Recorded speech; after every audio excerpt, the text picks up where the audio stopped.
When life throws you lemons, you make lemonade, right?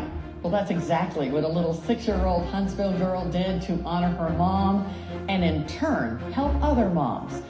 6-year-old Ella Reese's mom, Katy McDaniel, recently celebrated completing chemotherapy. Now, to help her mom celebrate this huge accomplishment, Ella put together a fundraiser to raise money for the Liz Hurley Breast Cancer Fund. Sweet Ella, with the help of her friend Mia Kai and others, raised $4,000. Ella says she wanted to do this to celebrate her mom, but to help those like her mom. Well, we wanted to do this to celebrate my mom being done with chemo. So we just wanted to do it. So we just invited all these people to help. So before I had the girls, I was a teacher. I taught at Lincoln Academy. I taught there for several years, and then I got pregnant with Ella Reese, my oldest. And so the year she was born in November, and so I just didn't go back to work that year. Stayed home with her, loved every bit of it. Flash forward 5.5 years, and we had Emma. And Emma is joy and crazy and so much fun. I always say we're a house full of firstborns and then an Emma. So she was born in 2021, and 8 months later is when I was diagnosed with cancer. I was in the shower one night. I had recently read something about breast cancer, and so I just did a self-exam in the shower. Came out and said to Matt, we were sitting on the couch, and I said, I think I have breast cancer. And he was like, I don't think you have breast cancer. You're 32. He was like, why? So I showed him, and he felt it, and he was like, why don't you call your doctor? So this is all around Christmas. I go in for a biopsy a few days after Christmas. And this is when Emma is like right in between 8 and 9 months. And then we have like a winter storm, and everything's closed for several days.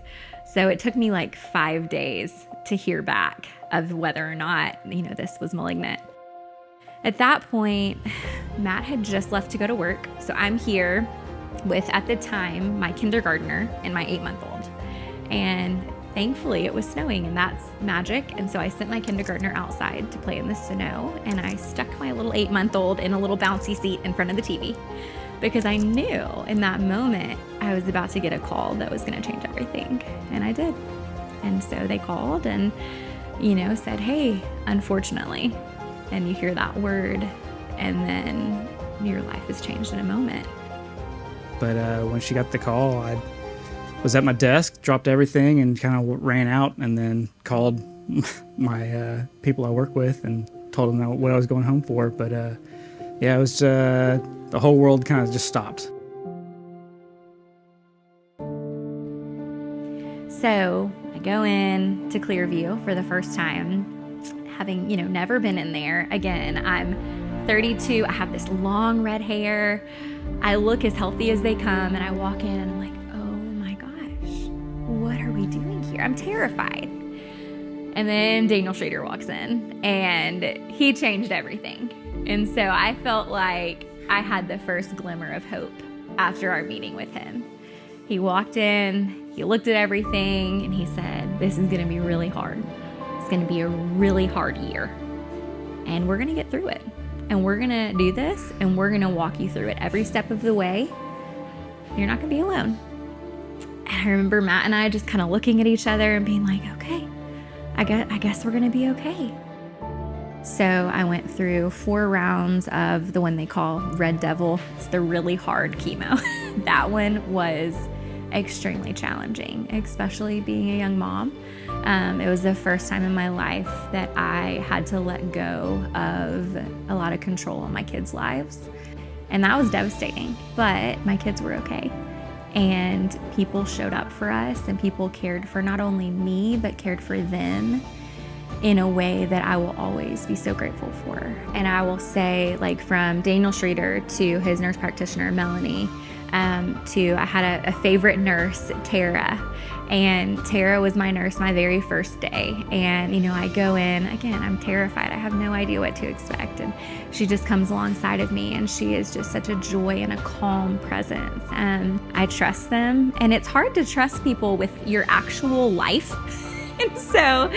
But I trust their care, and Melanie has specifically just walked so faithfully and kindly with me.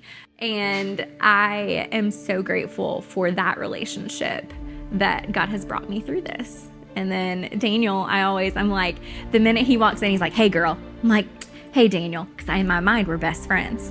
And anyways, he has been such a steady presence for me, especially when I was on treatment. And I can still to this day go in there real wound up, like, okay, tell me what's going on. I need you to tell me I'm okay. And to see him be able to take me from here to here, that's a gift.